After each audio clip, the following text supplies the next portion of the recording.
I spent 10 years working hard, getting raises, doing everything I was supposed to do, and I had almost nothing to show for it. Same stress, same empty savings account, same quiet panic at the end of every month. And the reason had nothing to do with my income. It was one single habit, so invisible that most people spend their entire working lives never catching it.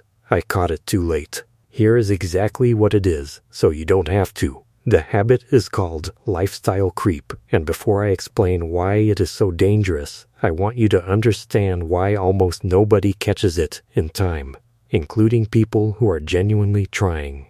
Here is what most people believe. They believe that financial struggle is a money problem, not enough income, wrong job, wrong city, wrong economy. So the solution feels obvious. Earn more, get promoted, work harder, and everything else will sort itself out. But here is what actually happens.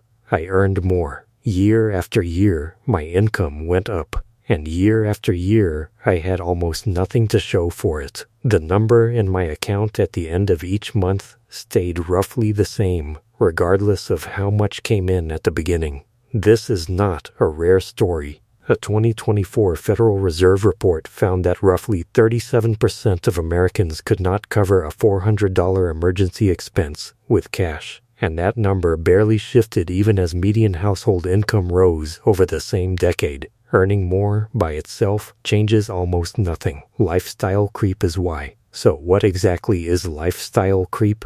It is this. Spending rises automatically every time income rises. That is the whole habit. That is what cost me 10 years. It never feels like a decision. It feels like a natural, reasonable progression. You earn more, so you spend a little more. Your life gets slightly nicer, your standards quietly adjust, and that feels like success. But look at what is actually happening beneath the surface. The gap between your income and your expenses, what financial planners call your margin, never grows. And that margin is the only thing that can ever become savings, emergency protection, or long-term financial security. Here is a simple illustration. Imagine you earn $2,000 a month. You spend $1,900. Your margin is $100. Small, but it exists. Now you get a raise. You earn $2,400. You upgrade your rent slightly, switch to the premium gym, start buying the nicer groceries. Your expenses settle at $2,300.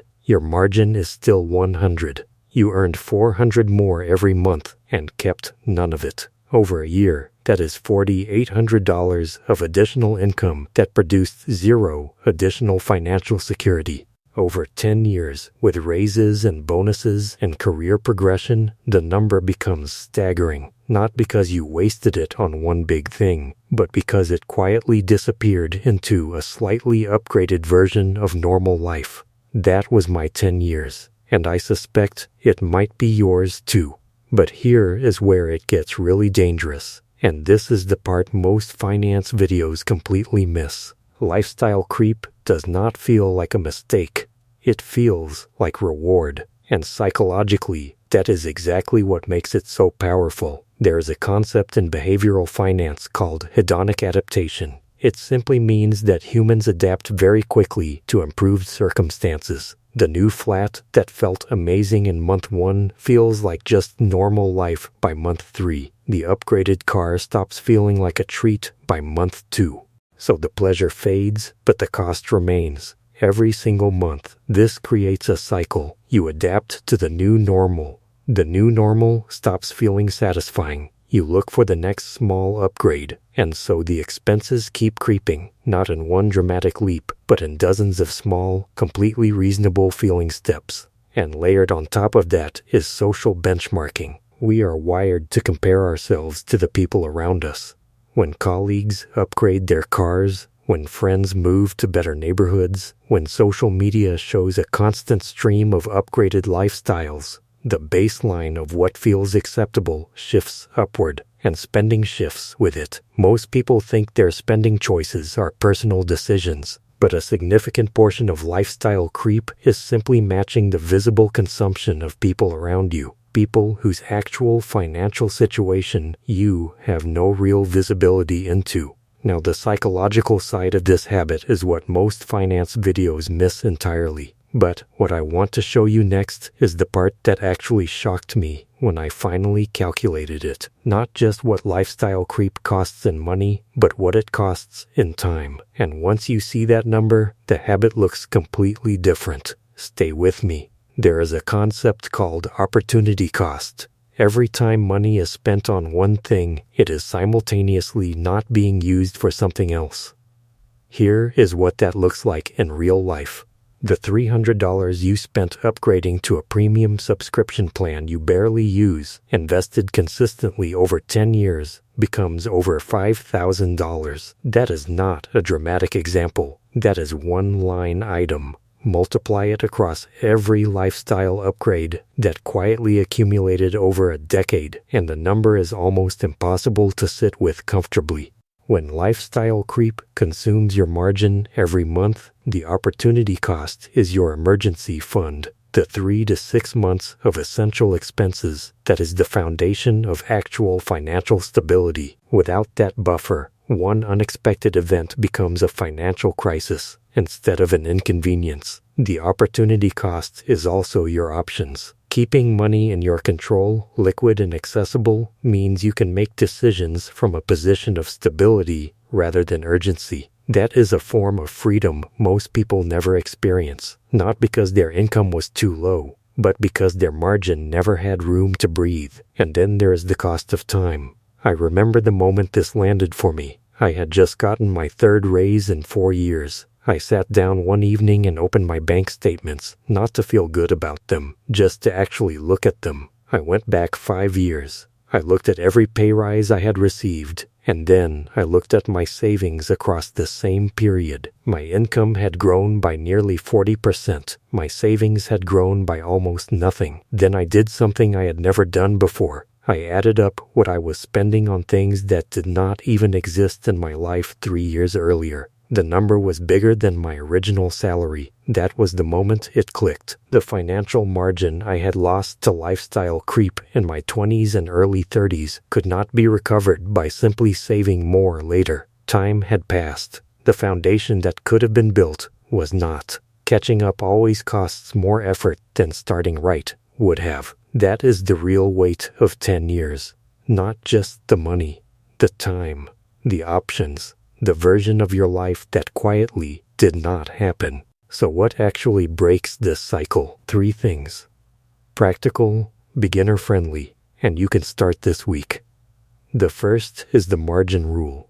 Every time your income increases, raise, bonus, extra work, anything, before you upgrade your lifestyle at all, redirect at least 50% of that increase directly to savings. Not all of it, just half. The other half, spend however feels right. But protect half of every income increase before lifestyle creep has a chance to absorb it. This single rule, applied consistently, changes your financial trajectory more than almost anything else you can do. The second is the 50-30-20 framework. Most people have heard of this and ignored it. I understand, it sounds like generic advice. But here is why it specifically defeats lifestyle creep in a way most people miss. 50% of your take-home income covers needs, rent, food, transport, utilities. 30% covers wants, dining, entertainment, lifestyle choices. And 20% goes directly to savings and debt reduction, automated on payday, before you see it, non-negotiable. That automation is the key. Lifestyle creep happens in the needs and wants categories, but the savings percentage is removed before it can drift upward. You have already built the wall before your lifestyle can absorb that money. The framework is not really about budgeting. It is about structuring your income so that creep is mathematically contained. The third is a quarterly spending review. Every 3 months, sit down for 20 minutes and look at your fixed monthly expenses. Subscriptions, memberships, plans, direct debits, everything recurring. Ask one question about each one. Is this genuinely adding value to my life right now? If the answer is anything other than a clear yes, cancel it. Expenses accumulate silently. A quarterly review is how you stay in control of what has quietly built up. I want to end with this. If you have recognized yourself in any part of this video, if you have looked back at a few years of income and wondered where it all went, hear this clearly. That is not failure. That is the default. That is what happens when nobody teaches you that earning money and keeping money are two completely different skills. Lifestyle creep is not a character flaw. It is a financial pattern. And patterns, once you can see them, can be interrupted. They can be redesigned. They do not have to continue. The people who build genuine financial security over time are not people who earned more than everyone else. They are people who protected their margin quietly, consistently, even imperfectly, across years of ordinary income. They paid themselves first. They treated their savings as non-negotiable. They delayed enough lifestyle upgrades to let a real financial foundation actually form. 10 years is a long time to learn one lesson, but the day you learn it is the best possible day to start. Whether you are watching this at 45 with a decade behind you or at 22 with everything still ahead, the principle is the same. Protect the gap. Everything else follows. 2 questions for the comments before you go. First, at what age did you first notice your spending growing faster than your savings? And second, which of the 3 fixes are you starting this week? The margin rule, the 50-30-20, or the quarterly review? Drop both below. I read every single one. If this video made you think differently about money, subscribe to Capital Nest Hub. Every week, we break down the financial patterns that quietly shape your life, clearly, practically, and without the noise. This is exactly what we do here. It would mean a lot to have you stay. I will see you in the next one.